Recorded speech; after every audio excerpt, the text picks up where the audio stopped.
as Ron DeSantis has, really grown in the media, become very much a Republican figure who is beloved by a certain activist class here in Washington.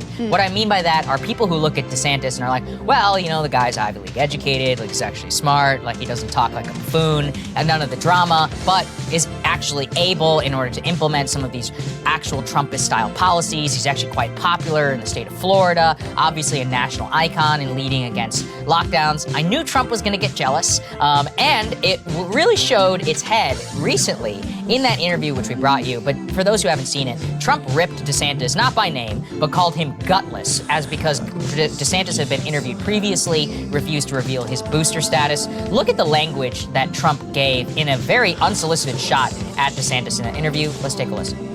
Do you reconsider your push for it, or what's your view now on the vaccine in general? Well, I've taken it. I've had the booster.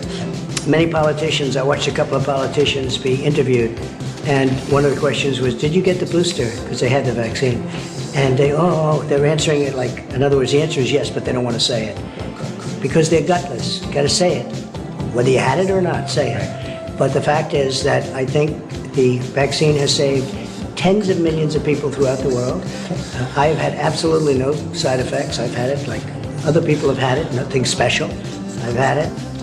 So that was very important, calling out DeSantis gutless in the state of Florida, where Trump obviously lives. DeSantis fired back almost exactly the next day. He was interviewed on a podcast, let's go ahead and put this up there on the screen, where DeSantis says he regrets not opposing, and this is very important terminology, the Trump administration lockdown in the earliest days of the virus. So he went ahead and then quickly he goes, well, and it was Fauci. So both of these men kind of engaged, Crystal, in a Cold War, but all of it blew up in the New York Times. And look, I people out there who are skeptical of anonymous sources, etc., you should be, but this is a very clearly planted story and part of a concerted campaign by some Trump aides, probably greenlit by Trump himself, in order to go out in the press and slam DeSantis. So let's go ahead and put this up there on the screen.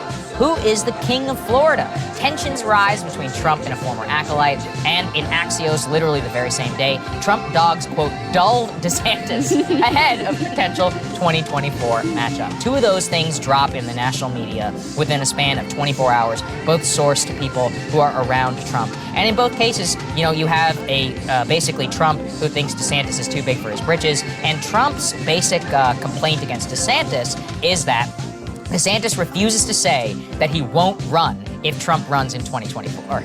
That's his main gripe. Trump is like, how dare this guy? I made him. The magic word. Yeah, saying he wouldn't run against him in 2024. That's the most classic Trump.